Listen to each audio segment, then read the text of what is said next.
الحمد للہ وکفا والصلاة والسلام علی عباده الذین اصطفى خصوصا علی افضلهم وخاتم النبیین محمد الامین وعلی آلہ وصحبہ اجمعین. اما بعد فقد قال اللہ تبارک وتعالی کما ورد فی سورة الاعراف: اعوذ باللہ من الشیطان الرجیم بسم اللہ الرحمن الرحیم.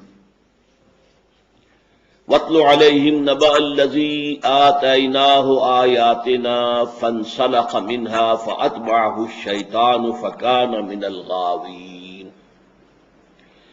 وَلَوْ شِئْنَا لَرَفَعْنَاهُ بِهَا وَلَكِنَّهُ أَخْلَدَ إِلَى الْأَرْضِ وَاتَّبَعَ هَوَاهُ فمثله كمثل الكلب إن تحمل عليه يلهث أو تتركه يلهث ذلك مثل القوم الذين كذبوا بآياتنا فاقصص القصص لعلهم يتفكرون.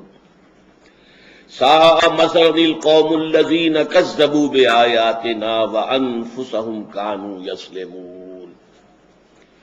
فقال عز وجل كما ورد في سورة التوبة: وَمِنْهُمْ مَنْ عَاهَدَ اللَّهَ لَئِنْ آتَانَا مِنْ فَضْلِهِ لَنَصَّدَّقَنَّ وَلَنَكُونَنَّ مِنَ الصَّالِحِينَ فَلَمَّا آتَاهُمْ مِنْ فَضْلِهِ بَخِلُوا بِهِ وَتَوَلَّوْا وَهُمْ مُعْرِضُونَ فَعَاقَبَهُمْ نِفَاقًا فِي قُلُوبِهِمْ إِلَى يَوْمِ يَلْقَوْنَهُ بِمَا أَخْلَفُوا اللَّهَ مَا وَعَدُوهُ وَبِمَا كَانُوا يَكْذِبُونَ. وقال جل وعلا كما ورد في سورة يونس علیہ الصلاۃ والسلام: فلولا كانت قرية آمنت فنفعها إيمانها إلا قوم يونس لما آمنوا كشفنا عذاب الخزي والحياة الدنيا في الحياة الدنيا ومتعناهم إلى حين. صدق الله العظيم. رب اشرح لي صدري ويسر لي امري واحلل عقدة من لساني يفقهوا قولي. اللهم ربنا الهمنا رشدنا واعذنا من شرور انفسنا. اللهم ارنا الحق حقا وارزقنا اتباعه وارنا الباطل باطلا وارزقنا اجتنابه. آمین یا رب العالمین. پچھلے اتوار کو آپ کو یاد ہوگا کہ میں نے گفتگو کی تھی ایک عالمی سطح پر، بین الاقوامی سطح پر موجودہ عالمی حالات کیا ہیں اور ان کے پس منظر میں اسلام اور مسلمانوں کا مستقبل کیا ہے. اب آئیے آج کا میرا موضوع کیا ہے. یہ گویا کہ اب ہم گلوبل سیناریو سے نیچے اتر کر پاکستان پر اپنی توجہ فوکس کر رہے ہیں. آج کا عنوان اگر اخباری آپ کے نظر سے گزرا ہے وہ کیا ہے: کیا پاکستان کے خاتمے کی الٹی گنتی شروع ہو چکی ہے؟ تو الٹی گنتی آپ جانتے ہیں نا، کاؤنٹ ڈاؤن، 10 9 8 7 6 5 4 3 2 1، یعنی کہیں ریس شروع کرانی ہو، کہیں تیراکی کا مقابلہ شروع کرنا ہو تو اس طریقے سے، تاکہ 10 جب کہا جائے تو سمجھا جائے تیار ہو جاؤ، اور پھر یہ کہ 1 کے اوپر یہ سٹارٹ. اس طریقے سے کاؤنٹ ڈاؤن کیا واقعی شروع ہو چکا ہے، اور کیا اس سے نجات کا کوئی راستہ ابھی کھلا ہے؟ میرا جواب ان دونوں سوالوں کے جواب میں ہے ہاں، واقعتاً پاکستان کے خاتمے کی کاؤنٹ ڈاؤن شروع کی جا چکی ہے، اور واقعتاً ابھی تک کم سے کم ایک راستہ کھلا ہے. وہ کیا ہے وہ میں آپ کے سامنے رکھوں گا. لیکن ایک بات پہلے سمجھ لیجئے، کسی مملکت یا سلطنت کا ختم ہونے کے معنی یہ نہیں ہوتی کہ وہ زمین ختم ہو جائے، زمین آسمان میں چلی جائے یا زمین پاتال میں دھنس جائے، یہ نہیں ہوتا. سلطنتوں کے یا مملکتوں کے خاتمے کی 2 شکلیں ہوتی ہیں.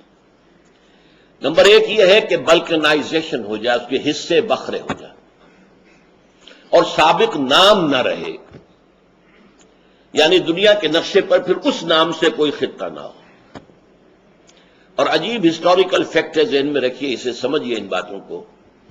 پچھلی صدی جو تھی 20ویں صدی عیسوی، وہ اس اعتبار سے عجیب ہے، یونیک ہے، اس کے آغاز میں ایک عظیم سلطنت عثمانیہ بلکنائز ہوئی، ٹکڑے ٹکڑے ہوئی، حصے بکھرے ہوئے، اور سلطنت عثمانیہ کا نام دنیا میں ختم ہو گیا۔ اب نقشے میں آپ کو سلطنت عثمانیہ کا نام لکھا ہوا کہیں نظر نہیں آئے گا، حالانکہ گریٹ آٹومان امپائر جو گریٹ رومن امپائر کی طرح 3 بر اعظموں پر پھیلی ہوئی تھی، پورا شمالی افریقہ، پورا مغربی ایشیا، پورا مشرقی یورپ اس پر قبضہ تھا۔ یہ بلکنائزیشن ہوئی سلطنت عثمانیہ کی، حصے بکھرے ہوئے، لے دے کے ترکوں کے پاس ایک ملک رہ گیا چھوٹا سا ترکی، نام ختم ہو گیا۔ اب آپ کو نقشے پر کوئی ڈھونڈے سے بھی پتہ نہیں چلے گا کہ وہ سلطنت عثمانیہ کہاں ہوتی تھی۔ اور یہ کیا ہوا ہے، عجیب بات پھر میں کہہ رہا ہوں، یہ معاملہ ہوا ہے پچھلی صدی کے آغاز کے 20 سالوں کے اندر تقریباً دوسری دہائی کے خاتمے میں۔ اس کے برعکس پچھلی صدی کے آخری دو دہائیوں میں، اس کے قریب 1979-80 کے قریب، عظیم USSR، عظیم دنیا کی ایک سپریم پاور ختم ہوئی۔ آج دیکھیے دنیا میں کہیں USSR کا نام لکھا ہوا کسی نقشے پہ نظر آتا ہے؟ یہ تو کوئی زیادہ پرانی بات نہیں ہے، 25 برس ہوئے ہیں ابھی۔ USSR ختم، بلکنائزیشن، ٹکڑے ہو گئے، اور آج اب USSR کا کوئی وجود نہیں۔ اسی طریقے سے سمجھ لیجئے کہ پاکستان کا بھی جو ہے امکان ہے کہ یہ صورتحال پیش آ جائے، لیکن مملکتوں کے ختم ہونے کی ایک دوسری شکل بھی ہے، وہ لکیر بھی برقرار رہے، نام بھی برقرار رہے، لیکن اس کی کوئی خود اختیاری نہ ہو، کوئی اس کے اندر سیلف ڈٹرمینیشن نہ ہو، کوئی اس میں اپنے اصولوں کے خلاف کھڑے ہونے کی طاقت نہ ہو، وہ کسی اور بڑی حکومت اور سلطنت کے تابع محمل کی شکل اختیار کر لے، یا اسے آپ کہیں کہ سیٹلائٹ بن جائے، یہ دوسری شکل ہے۔ اور پاکستان کے لیے اس کے مستقبل میں یہ امکان بھی ہے کہ پاکستان بھارت کا سیٹلائٹ بن کر رہ جائے، اور بھارت چاہے تو اس لکیروں کو قائم رکھے، چاہے تو حصے بکھرے کر دے۔ غالباً اس کی مصلحت اسی میں رہے گی کہ زیادہ سردرد مول نہ لے، مختلف صوبے ہوں گے تو ان میں سے ہر ایک سے نمٹنا پڑے گا علیحدہ علیحدہ، بہتر ہے کہ وہ ایک بلاک رہے، ایک اسٹیٹ کی حیثیت سے بظاہر، لیکن اس کی حیثیت بس اتنی ہو کہ نیپال سے 10 گنا بڑا کوئی ملک ہے، بس اس کی حیثیت نیپال سے زیادہ نہیں ہوگی۔ اب آئیے پاکستان کے بارے میں پیشن گوئیاں دنیا میں کیا ہو رہی ہیں۔ سن تو صحیح جہاں میں ہے تیرا فسانہ کیا، کہتی ہے تجھ کو خلق خدا غائبانہ کیا، سوچیے۔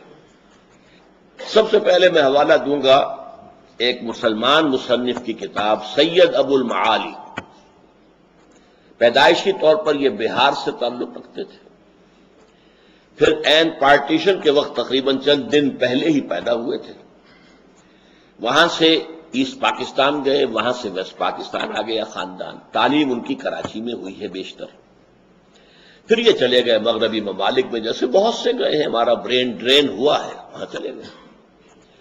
اب تو ایک ہی راستہ، جو صاحب آئے انہیں راستہ بتا دیں کہ یہاں پر ہمت کر کے بیٹھیں زمین میں۔ وہاں پر انہوں نے PhD حاصل کی ہے، اور وہاں کافی بڑے ایک سمجھیے دانشور سمجھے جاتے ہیں۔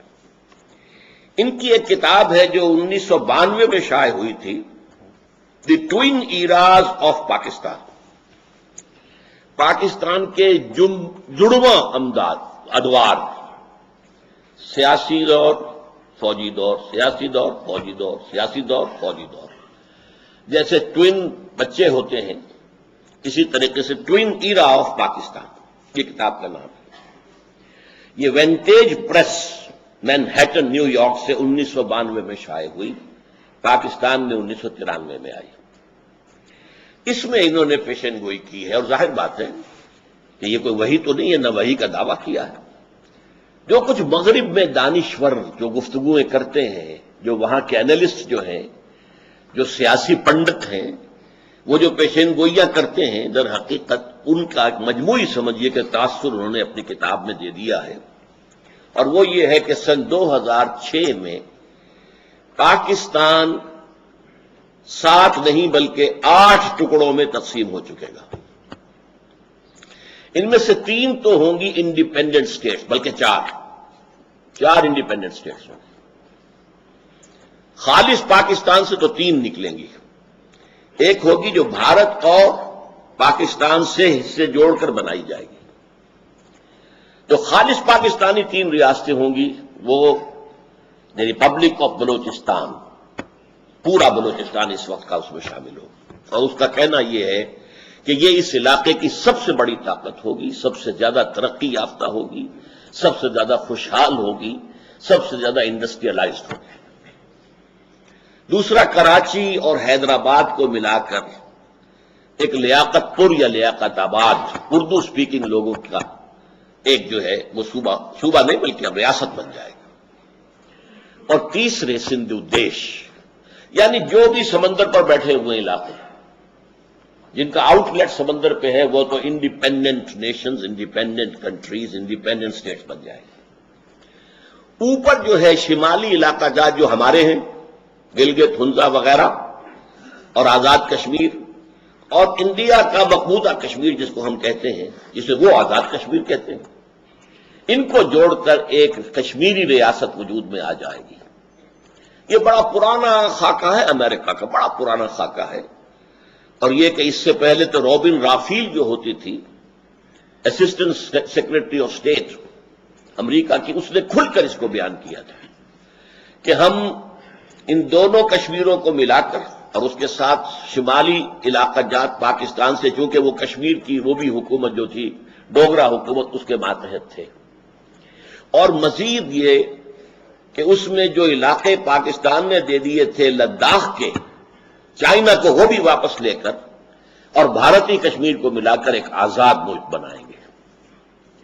اس کے بعد بہت عرصے تک یہ آواز نہیں آئی تھی، کل پھر آئی ہے۔ امریکہ کے ایک سینیٹر نے یہی بات پھر کہی ہے کہ کشمیر کے مسئلے کا واحد حل یہ ہے کہ اس کشمیر سے بھی، انڈین کشمیر سے اور پاکستانی کشمیر اور شمالی علاقوں سے، دونوں طرف سے فوجیں وڈرا کر جائیں، انڈین بھی پاکستانی بھی، اور یہ یونائٹڈ نیشنز اسمبلی کو دے دیا جائے علاقہ۔ وہ یہاں پر اپنے اہتمام میں پلیبسائٹ کروائے، اور اس پلیبسائٹ کے اندر 3 آپشنز ہوں گے، آپ ہندوستان کے ساتھ رہنا چاہتے ہیں یا پاکستان کے ساتھ یا آزاد۔ حالات جس نہج پر جا چکے ہیں اس میں لازمی نتیجہ یہ ہے کہ آزاد کشمیر کی طرف ان کا رخ ہوگا۔ اب پاکستان سے ڈسلیوژن ہو چکے ہیں، اور پاکستان سے تو اب وہ کہتے ہیں ہمیں دھوکہ دیا، مروایا ہمیں، اتنے لوگ ہمارے مروا دیے اور اب اپنے ہاتھ اٹھا دیے، بٹرے کیا ہمیں، لہذا اب ان کے آپشن میں پاکستان نہیں آئے گا، آزادی۔ اور یہ آزاد ریاست جو ہے یہ امریکہ کی سازشوں کا گڑھ بنے گا، یہ ایک نیا اسرائیل بنے گا۔ ایک اسرائیل ایشیا کے ویسٹ میں ہے، ایک اسرائیل ایشیا کے بطن میں، ایشیا کے ہارٹ پہ درمیان میں قائم کیا جائے گا، اس لیے کہ کنٹینمنٹ آف چائنا پالیسی اب اسی طریقے سے ہے امریکہ کی جیسے 40 برس تک containment of Russia of USSR policy تھی۔ اس کے لیے اسے یہاں قدم جمانے کا موقع مل جائے تو اور کیا چاہیے۔ وہ ایک ایک کشمیری کو سونے چاندے میں تول سکتا ہے، ان کو بڑی سے بڑی مراعات، مدد، امداد، ان کو خوشحال بنانے کے لیے، تاکہ اس کا عمل دخل جو ہے اس علاقے کے اندر قائم ہو جائے۔ بہرحال میں نے تھوڑی سی تفصیل اس کے بیان کر دی کہ یہ پرانی اسکیم ہے جو اب پھر اٹھ کر سامنے آ رہی ہے۔ تو 4 تو یہ ریاستیں انڈیپینڈنٹ ہوں گی، بلوچستان، لیاقت آباد اور سندھ دیش اور آزاد کشمیر، پورا آزاد کشمیر، پورا کشمیر، اور 4 حصے پاکستان جو باقی رہ جائے گا وہ ہوں گے شمالی پاکستان، چترال سے لے کر اور یہ جو علاقہ کہلاتا ہے مالاکنڈ کا پہاڑ، یہاں تک، مالاکنڈ کے پہاڑ سے لے کے نیچے جتنا پختون علاقہ ہے یہ سینٹرل پاکستان، مغربی پاکستان۔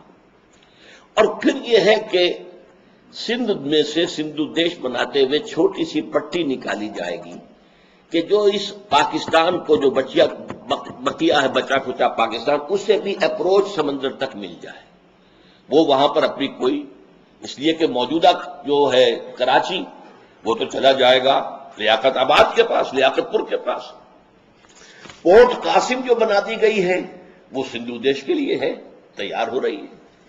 تو بہرحال بقیہ پاکستان کے لیے بھی کوئی چاہیے، کوئی کوریڈور دے کر سندھ سے، اور وہاں پر جو ہے اس کو پہنچا دیا جائے گا سمندر تک، تاکہ اس کا بھی آؤٹ لیٹ ہو۔ باقی پاکستان سینٹرل پاکستان ہو، اس میں پنجاب ہے اور سرائکی علاقہ ہے کافی، کچھ سرائکی علاقہ بلوچستان میں چلا جائے گا، کچھ سندھ میں جائے گا، جو باقی ہوگا وہ اس سینٹرل پاکستان میں آ جائے گا۔ یہ ہے پیشن گوئی، کسی کافر کی نہیں ہے، کسی یہودی کی نہیں ہے، لیکن ظاہر بات ہے کہ اس وقت جو بھی اس فضا کے اندر، اور یہ سن 92 کی بات ہے جو کہی گئی ہے، یہ آج کی بات نہیں ہے۔ دوسری پیشن گوئی، یہ امریکہ کا سب سے اونچا تھنک ٹینک جو ہے، اور یہ امریکہ کی وزارت خارجہ کی پالیسی ونگ جو ہے اس کا تھنک ٹینک ہے۔ اس میں 15 سب سے اونچے اداروں کے سربراہ شامل ہیں۔ انہوں نے یہ پیشن گوئی کی تھی چند سال پہلے، سن 2000 کے اندر یہ آئی ہے، 16 ستمبر 2000 کو، اور یہ شائع ہوئی ہے جنگ میں۔ اس میں کہا گیا ہے کہ 2020 میں پاکستان کے نام سے کوئی ملک نہیں رہے گا، گویا کہ وہ حشر کہ جو ہوا تھا سلطنت عثمانیہ کا اور USSR کا، وہ پاکستان کا بھی ہو جائے گا۔ جنگ نے اس خبر کو شائع کیا، سب سے پہلے یہ شائع ہوئی تھی رپورٹ بھارت کے ایک جریدے آؤٹ لک میں، جنگ نے شائع کیا اپنی 16 ستمبر سن 2000 کی اشاعت میں، ساتھ یہ لکھ دیا کہ اسے کسی مجذوب کی بڑھ نہ سمجھا جائے، اس پر جو ہے سنجیدگی سے غور ہونا چاہیے کہ سن تو صحیح جہاں میں ہے تیرا فسانہ کیا۔ تیسری بات، رابرٹ کیلان، ان کا ایک مضمون شائع ہوا نوائے وقت میں، یہ بھی ستمبر کا مہینہ ہی ہے، 20 ستمبر 2000 کو، دی اینڈ آف دی ارتھ۔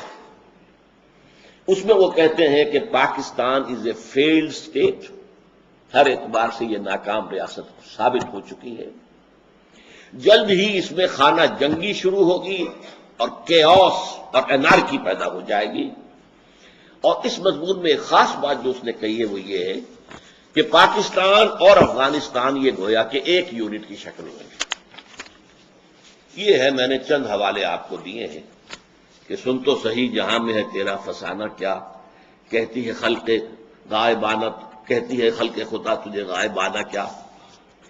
اب آئیے اس کے اصل اسباب کیا ہیں، کیوں ایسا ہوگا، جبکہ میں بھی کہہ رہا ہوں کہ پاکستان کے خاتمے کی الٹی گنتی شروع ہو چکی ہے، یہ میرا موقف ہے۔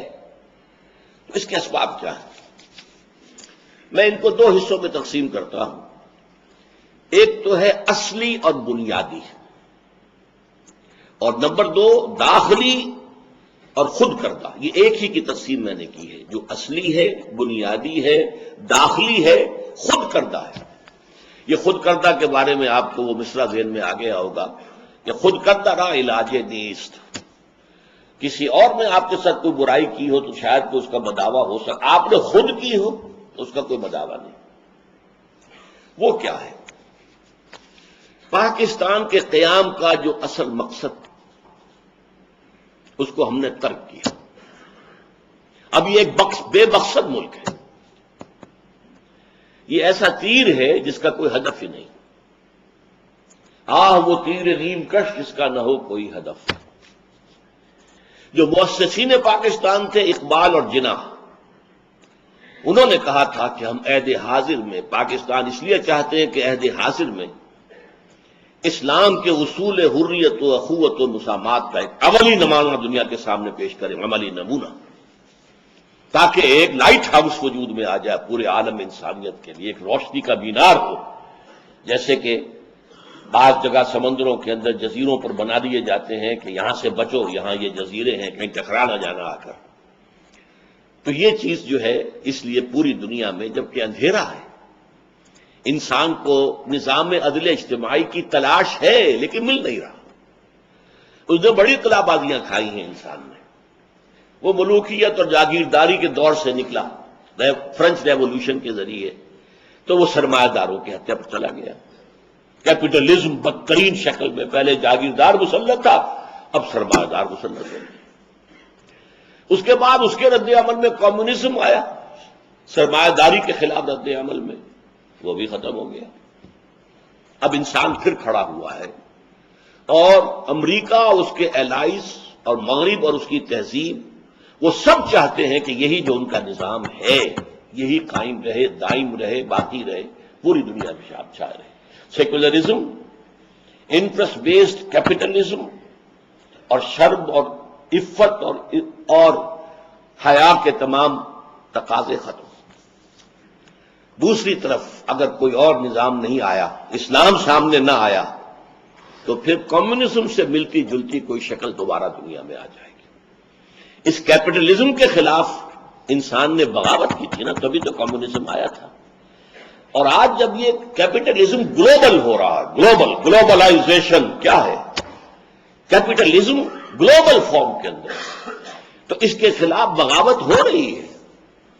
جو کچھ کے مظاہرے مخالفانہ ہوئے تھے، جہاں کہیں بھی یہ گلوبلائزیشن کے لیے کوئی میٹنگ ہوتی ہے، سیئٹل میں ہنگامے ہوئے، کرفیو لگا، امریکہ میں کرفیو، توڑ پھوڑ ہوئی، واشنگٹن میں ہوا، ڈیووس میں ہوا، دنیا میں کتنی جگہوں کے اوپر بڑے عظیم مظاہرے ہو چکے ہیں۔ وہ سب مغرب والوں کو معلوم ہے کہ کیا ہو رہا ہے۔ اس کیپٹلزم کے خلاف بھی بغاوت مغرب میں ہوئی تھی، روس میں ہوئی تھی، وہ بھی مغرب کا حصہ شمار ہوتا ہے، اگرچہ مشرقی ملک بھی ہے۔ اور اب جو ہے این کیپٹلزم کے گھر کے اندر جو ہے ایک بغاوت اٹھ رہی ہے۔ لیکن ظاہر بات ہے کہ امریکہ اور اس کی تمام اتحادی قوتیں زور لگا کر چاہیں گی کہ سر کچل دیں، نپ دی ایول ان دی بٹ، اٹھنے سے پہلے اس کا سر کچل دیا جائے۔ اچھا، یہ صرف اقبال اور جناح کا معاملہ جو ہے اس میں تو زیادہ زور تھا اجتماعی نظام پر۔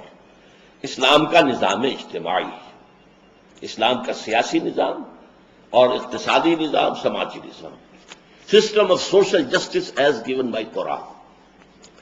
لیکن اس تحریک کی حمایت عوام نے جو کی تھی، اور علماء اور مشائخ نے جو کی تھی، پیر جماعت علی شاہ، پیر صاحب مانکی شریف، تمام تقریباً مشائخ جو تھے وقت کے، وہ سب مسلم لیگ کے ساتھ تھے۔ علماء میں اگرچہ جمعیت علماء ہند اور مولانا مدنی رحمۃ اللہ علیہ یہ پاکستان کے مخالف تھے، لیکن بہت بڑی تعداد علماء کے ساتھ تھی۔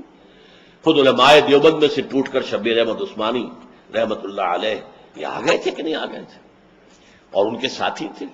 جمعیت علماء ہند سے کٹ کر جمعیت علماء اسلام بنی تھی، اور اس نے جو ہے مسلم لیگ کا ساتھ دیا اور تحریک پاکستان کا ساتھ دیا۔ ان کے پیش نظر کیا تھا کہ اسلامی سزائیں، اسلامی قوانین نافذ کیے جائیں۔ یہ دونوں سامنے رکھیے، کنٹراسٹ ہے۔ ان دونوں حضرات کے نزدیک اسلام کا نظام اجتماعی جو عدل دیتا ہے انسان کو، اور ان حضرات کے نزدیک اسلامی قوانین، اسلامی شریعت، خصوصاً تعزیرات، حدود، وہ نافذ کی جائے۔ لیکن ہوا کیا ہے، 56.5 سال گزر گئے اور ان میں سے کسی ایک جانب بھی کوئی پیش رفت نہیں ہوئی۔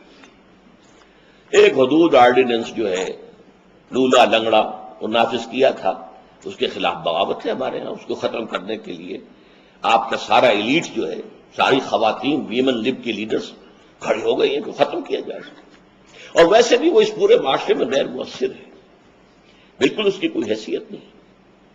زکوٰۃ نافذ کی تو وہ سود میں سے کمیشن لے لیا، اللہ اللہ خیر صلی اللہ، زکوٰۃ تو بدنام ہو گئی۔ لیکن ہمارا دعویٰ یہ تھا کہ زکوٰۃ نافذ کر دی جائے تو سوشل سیکیورٹی کا مکمل نظام قائم کیا جا سکتا ہے، ہر شہری کی بنیادی ضروریات کو گارنٹی کیا جا سکتا ہے۔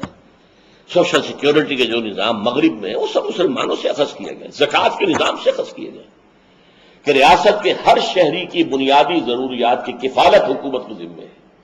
تم اگر کام کر رہے ہو، کسی مل میں کام کر رہے ہو تو ٹھیک ہے، تم اپنے پاؤں پر کھڑے ہو، لیکن تمہیں کوئی جاب نہیں مل رہا ہے تو ٹھیک ہے، ہمارے ذمہ ہے، کم سے کم اتنا پیسہ تو تمہیں مل جائے گا جس سے کہ تم اپنا خرچ چلا سکو۔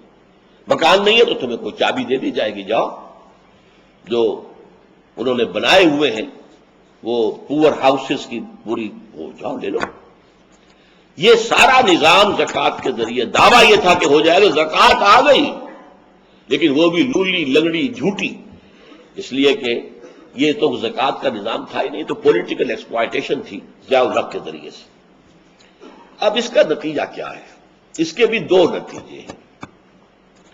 ایک خالص عقلی اعتبار سے وہ کیا ہے کہ پاکستان اپنی وجہ جواز کھو چکا ہے۔ جو مثبت مقصد تھا اس کا، تو 56.5 سال کے اندر آپ نے ادھر پیش رفت نہیں کی، تو اپنا وجہ جواز کھو چکا ہے۔ اسے فارسی کا بڑا پیارا لفظ ہے جو انگریزی میں بھی استعمال ہوتا ہے، ریزان دی عطو، لیکن وہ انگریزی میں ہم پڑھیں گے تو ریزان دی ایٹرے، کسی شے کے وجود کے لیے وجہ جواز۔ کوئی ہے تو کیوں ہے، ہم ہے تو کیوں ہیں، وہ وجہ جواز پاکستان کھو چکا۔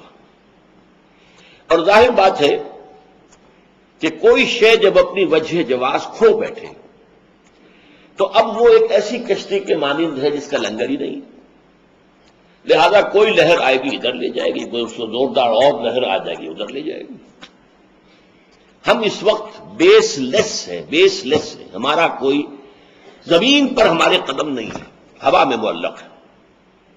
ہم پر قرآن مجید کی وہ آیات جو ہیں اس وقت جو ہے راست آتی ہیں، جو یہود اور نصارہ سے خطاب کر کے کہی گئی ہیں۔ قل یا اہل الکتاب لستم علی شیء حتی تقیموا التوراۃ والانجیل وما انزل الیکم من ربکم۔ اے نبی کہہ دیجئے، اے اہل کتاب، اے یہودیوں، اے عیسائیوں، لستم علی شیء، تم کسی شے پر قائم نہیں ہو، تمہاری کوئی بیس نہیں ہے، تمہاری کوئی بنیاد نہیں ہے، تمہاری کوئی جڑ نہیں ہے، جب تک کہ تم تورات اور انجیل اور جو کچھ تم پر نازل کیا گیا، چونکہ اور بھی صحیفے ہیں نبیوں کے، زبور بھی ہے، تو تورات اور انجیل کے ساتھ وما انزل الیکم من ربکم، اور دوسرے انبیاء بنی اسرائیل پر جو کچھ نازل کیا ہم نے اسے قائم نہیں کرتے، تو تمہاری کوئی بنیاد ہی نہیں۔ اس کو میں یوں بھی کہا کرتا ہوں کہ تمہارا منہ ہی نہیں کہ ہم سے دعا کرو، تمہاری دعا تمہارے منہ پر دے ماری جائے گی۔ کس منہ سے دعا کرتے ہو؟ تم نے ہمارا قانون، ہماری ہدایت جو ہم نے دی تھی اسے تو نافذ کیا ہی نہیں۔ لستم علی شیء، پاکستان کی اس وقت صورتحال یہ ہے۔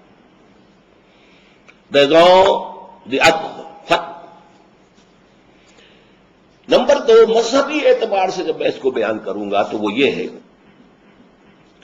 کہ اللہ تعالی سے ہم نے وعدہ خلافی کی۔ ہم سے کہا تھا اے اللہ ہمیں انگریز اور ہندو کی دوہری غلامی سے نجات دے۔ انگریز کی غلامی بھی ہم پر تھی، ہندو کی بھی تھی، ہندو کی معاشی غلامی میں ہم مبتلا تھے۔ ہندو بنیا ایک گاؤں میں بیٹھا ہوا ہے اور وہ سود پر رقمیں دے رہا ہے اور مسلمانوں کی زمینداروں کی زمینیں ہتھیا رہا ہے۔ یہ سارا کام، پورا کاروبار، پوری انڈسٹری ہندوستان میں ہندوؤں کے ہاتھ میں تھی، مسلمانوں کی کہاں تھی؟ لوگ پاکستان کی برکات جب بیان کرتے ہیں بہت سے دانشور تو کہتے ہیں کہ نہیں، پوری انارکلی بازار کے اندر ایک دکان تھی مسلمان کی، پوری انارکلی میں، جبکہ آبادی میں مسلمانوں کی اکثریت۔ تو یہ حال، ہمارے اوپر 2 غلامیاں مسلط تھیں، ایک غلامی انگریز کی، وہ تھی عسکری، سیاسی، ریاستی غلامی، اور ایک تھی ہندو کی، یہاں تک کہ سماجی غلامی ہندو کی۔ ہندوؤں کے رسوم و رواج، ہندوؤں کے تہوار یہ ہم مناتے تھے، آج بھی مناتے ہیں۔ تو اے اللہ دعائیں تھیں۔ میں چونکہ خود عینی شاہد ہوں، میں نے مسلم اسٹوڈنٹ فیڈریشن کے ایک کارکن اور ایک رہنما بھی آپ کہہ سکتے ہیں، اس لیے کہ میں حصار ڈسٹرکٹ مسلم اسٹوڈنٹ فیڈریشن کا جنرل سیکرٹری تھا، ہائی اسکول اسٹوڈنٹ کی حیثیت سے۔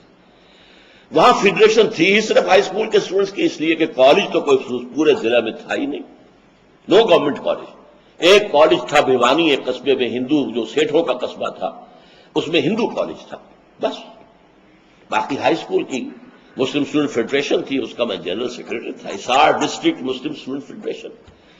ہم نے جلوس نکالے، نعرے لگائے، پاکستان کا مطلب کیا، لا الہ الا اللہ۔ ہم نے دعائیں مانگی جمعوں کے اجتماعات میں، عیدین کے اجتماع میں، اللہ ہمیں انگریز اور ہندو کی دوہری غلامی سے نجات دے تاکہ تیرے دین کا بول بالا کرے، تیرے نبی کا دیا ہوا نظام قائم کرے۔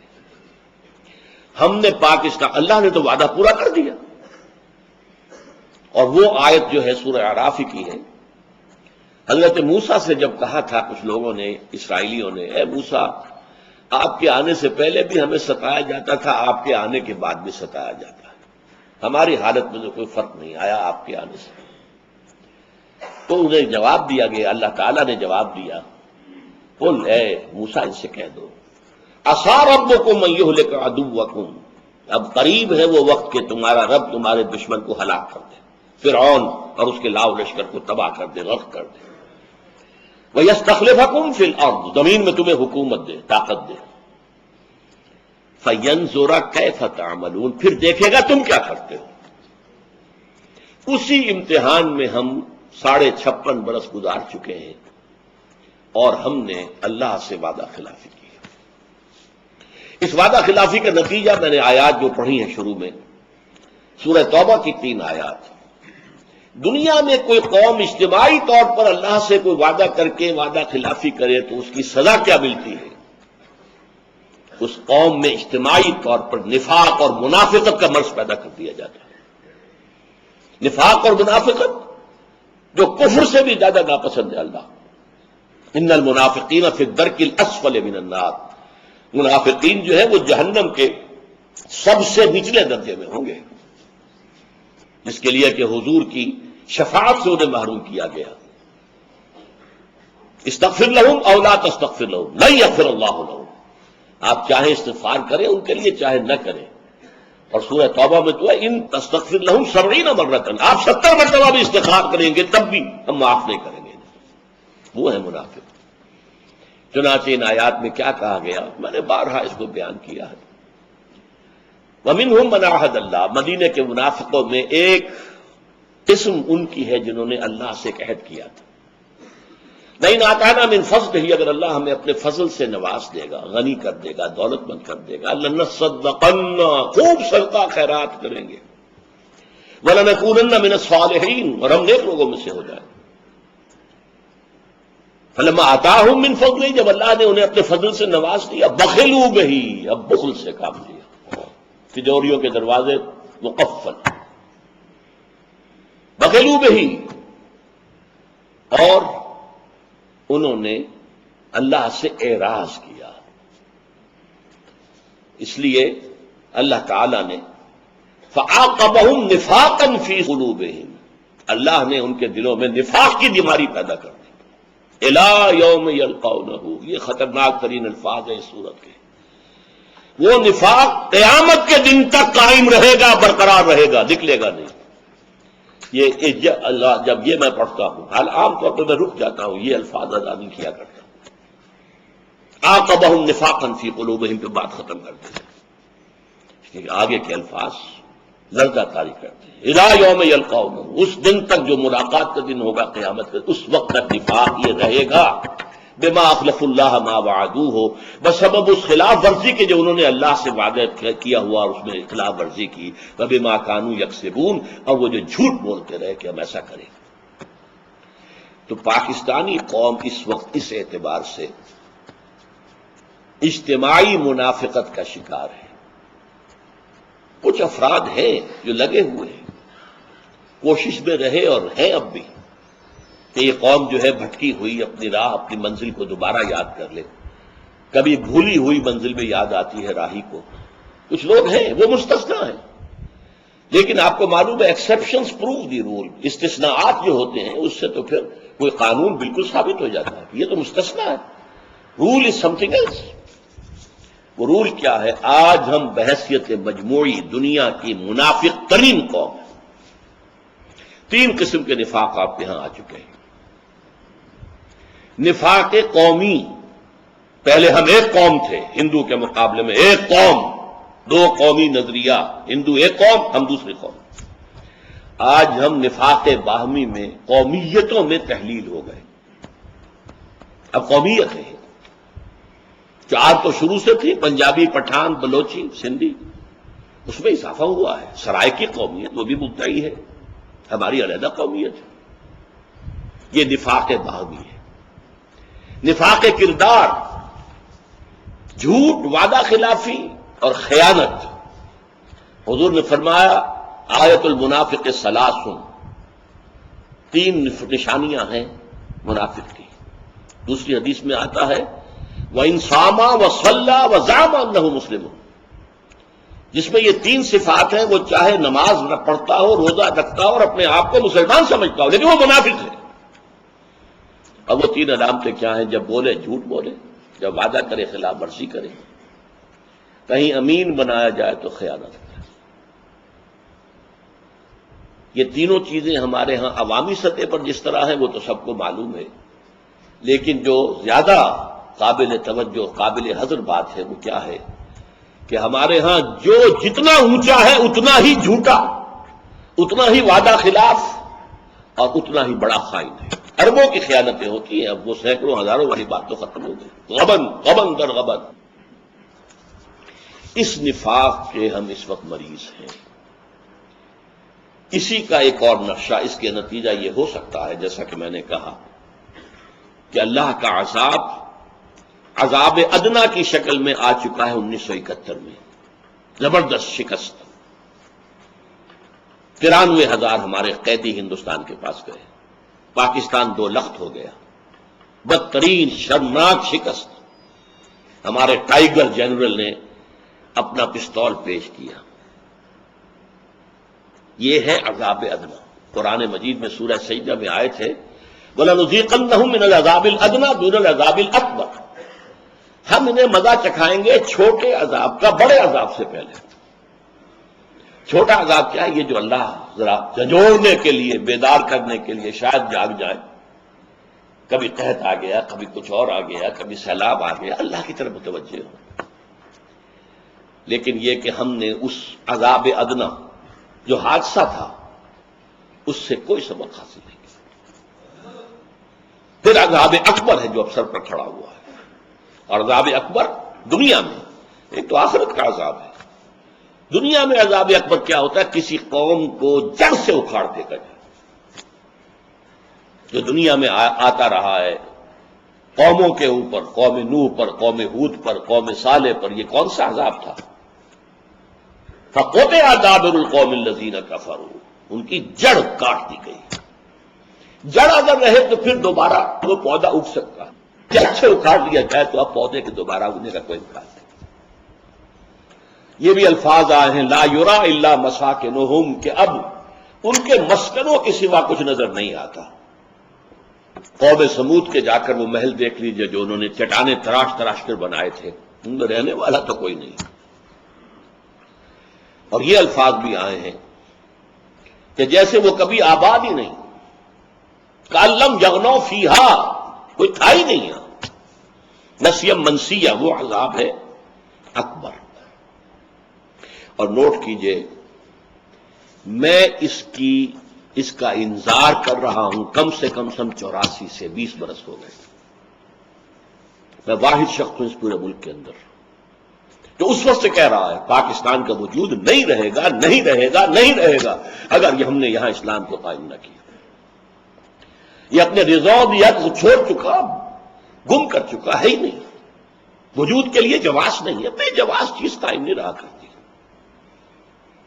لہذا میں نے اس وقت کتاب لکھی تھی استحکام پاکستان، اب بھی موقع ہے اسے مستحکم کر لو، اور استحکام اسی سے آئے گا یہاں اسلامی انقلاب آئے، اسلام کا نظام عدل اجتماعی بھی قائم کیا جائے، اسلامی شریعت اور قوانین بھی نافذ کی جائے۔ پھر میں نے لکھی تھی اسی کا دوسرا حصہ استحکام پاکستان اور مسئلہ سندھ، اور اس میں یہ الفاظ ہیں موٹے حروف میں شروع میں لکھے ہوئے کہ ایک ہی سن تھا، سن 92-93 ہجری، 712-13 عیسوی، ایک اس میں اسلام سندھ میں داخل ہوا محمد ابن قاسم کے ذریعے۔ اسی سن میں اسلام یورپ میں داخل ہوا طارق ابن زیاد کے ذریعے، ایک ہی سن، سائملٹینیس۔ اسپین میں اسلام اور مسلمانوں کا نام و نشان ختم ہوئے 500 برس سے زائد ہو گئے۔ 1492 میں سقوط غرناطہ کے بعد وجود ختم ہو گیا، 1602 تک پھر ہسپانیہ میں آئیبیرین پیننسلا میں کوئی مسلمان نہیں چھوڑا گیا، یا قتل یا جلا دیے گئے، یا پھر جہازوں میں بھر بھر کر اور شمالی افریقہ کے ساحل پر لا کر دب کر دیے گئے۔ تو میں نے لکھا کیا یہی تاریخ ہندوستان میں بھی دہرائی جانے والی ہے؟ یہ میری 84-85 کی بات ہے۔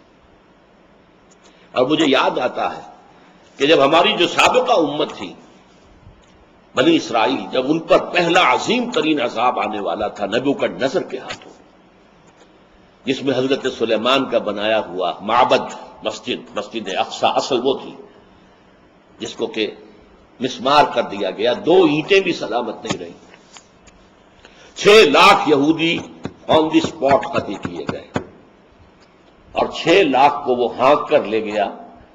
اس کو وہ کہتے ہیں ایرا آف کیپٹیوٹی، 100 سال تک وہ بیبیلونیا اس وقت عراق کو کہتے تھے۔ نبوکدنضر جو ہے وہ ایک طرح کا نمرود تھا، عراق کے بادشاہوں کو نمرود کہتے تھے، جیسے مصر کے بادشاہ فرعون کہلاتے تھے۔ تو وہاں نمرود جو ہے ان کو لے گئے، وہاں وہ 100 برس تک کیپٹیوٹی میں رہے۔ جب یہ سزا آنے والی تھی اس وقت جو بنی اسرائیل کے انبیاء تھے، یشعیاہ علیہ السلام، یرمیاہ علیہ السلام، حزقیل علیہ السلام، یہ انذار کرتے رہے کہتے رہے دیکھو درخت کی جڑ پر کلہاڑا رکھا جا چکا ہے۔ یہ میں غور کرتا رہا، کلہاڑا تو گرتا ہے، رکھا تو نہیں جاتا۔ لیکن بعد میں سمجھ میں آ گیا، آپ نے دیکھا ہوگا کہ چاہے لکڑی پھاڑنے والا ہے، چاہے کوئی اور، چاہے جلاد، پہلے وہ اپنا جو ہے اس گردن پر رکھتا ہے، یعنی یہ کہ مجھے یہاں ضرب لگانی ہے، معین کرتا، پھر اٹھا کر مارتا۔ کلہاڑے کو بھی پہلے اس لکڑی کے اوپر رکھے گا کہ یہ جگہ ہے جہاں پر کہ مجھے اب جسے ایم کرنا ہے، پھر اٹھا کر مارتا۔ تو جب درخت کی جڑ پر کلہاڑا رکھا جا چکا ہے، ہوش میں آ جاؤ، جاگ جاؤ۔ لیکن یہی ہے مرنے والی امتوں کا عالم پیری، کسی کے کان پر جوں نہیں رینگی۔ اور صورت کیا بن گئی، حال ہی کے الفاظ سنا رہا ہوں۔ کسی نے یہ بقرات سے جا کے پوچھا، مرض تیرے نزدیک مہلک ہیں کیا کیا؟ کہا دکھ جہاں میں نہیں کوئی ایسا کہ جس کی دوا حق نے کی ہو نہ پیدا۔ اور یہ حدیث نبوی ہے، ما انزل اللہ من دائن الا انزل لہ دواء، اللہ نے کوئی مرض ایسا پیدا نہیں کیا جس کی دوا نہ اتاری، مگر وہ مرض جسے آسان سمجھے، کہے جو طبیب اس کو ہذیان سمجھے۔ یہی حال دنیا میں اس قوم کا ہے، بھنور میں جہاز آ کے جس کا پھنسا ہے، کنارہ ہے دور اور طوفان بپا ہے، گما ہے یہ ہردم کہ اب ڈوبتا ہے، نہیں لیتے کروٹ مگر اہل کشتی، پڑے سوتے ہیں بے خبر اہل کشتی۔ یہ انداز ہے ہمارا، اور قرآن مجید میں اس کا جو نقشہ کھینچا گیا ہے، وہ جو میں نے پہلی آیات آپ کو سنائی تھی آج، ایک شخص کا ذکر کیا قرآن نے، وَاتْلُ عَلَيْهِمْ نَبَأَ الَّذِي آتَيْنَاهُ آيَاتِنَا۔ اے نبی ان کو ذرا اس شخص کا واقعہ سنا دیجئے جسے ہم نے اپنی آیات عطا کی تھی۔ بعض لوگوں نے ترجمہ کیا آیات کا علم، نہیں، یہ غلط ہے۔ آیات جو ہے معجزوں کو بھی کہتے ہیں، آیات کرامات کو بھی کہتے ہیں، اس لیے کہ نبیوں کے لیے معجزہ ہوتا ہے، خرق عادت، اور غیر نبی کے لیے، اولیاء اللہ کے لیے کرامات ہوتی ہیں۔ تو کوئی صاحب کرامت بزرگ تھا، بہت بڑا جو ہے، کوئی عالم بھی تھا، کوئی روحانی شخصیت بھی تھی، ہم نے اسے اپنی آیات عطا کی، فانسلخ منہا، ان میں سے نکل بھاگا، اپنے اس مقام کو چھوڑ دیا۔ اس کا ذکر آتا ہے تورات میں کہ ایک عورت کے چکر میں پھنس کر پھر اس کی ساری نیکی، سارا تقوی، سارا زہد ختم۔ فَأَتْبَعَهُ الشَّيْطَانُ، تو اب شیطان اس کے پیچھے لگ گیا۔ بڑا اہم جگہ ہے یہ، پہلے انسان خود غلط حرکت کرتا ہے، تب شیطان اس کے پیچھے لگتا ہے، پہلا فیصلہ اپنا ہوتا ہے۔ فَأَتْبَعَهُ الشَّيْطَانُ فَكَانَ مِنَ الْغَاوِينَ، پھر وہ ہو گیا بہت ہی گمراہ لوگوں میں۔ وَلَوْ شِئْنَا لَرَفَعْنَاهُ بِهَا، اگر ہم چاہتے تو اسے اور بلندی عطا کرتے، وَلَكِنَّهُ أَخْلَدَ إِلَى الْأَرْضِ، مگر وہ تو زمین میں دھستا چلا گیا۔ اس کے کیا معنی؟ وَاتَّبَعَ هَوَاهُ، اپنی زمینی خواہشات کی حیوانی خواہشات کی پیروی کے اندر لگ گیا، فمثلہ کمثل الکلب، تو اس کی مثال کتے کی سی ہے، ان تحمل علیہ یلہث او تترکہ یلہث، اس پر اگر آپ کو بوجھ لاد دیں گے تب بھی وہ ہانپے گا، اس کی زبان نکلی رہے گی اور جو ہے اس میں سے راڑ ٹپکتی رہے گی، اور اگر چھوڑ دو کوئی بوجھ نہ ڈالو تب بھی اس کا یہی حال رہے گا۔ اس کے اندر ہرس اتنی زیادہ ہے کہ ہر وقت اس کی زبان لٹکی رہے گی باہر اور راڑ ٹپکتی رہے گی۔ اب فرمایا ذالک مثل القوم الذین کذبوا بآیاتنا، یہ تو ایک فرد کی ہم نے آپ کو مثال سنائی ہے، یہی مثال اس قوم کی ہے جو ہماری آیات کو جھٹلا دے۔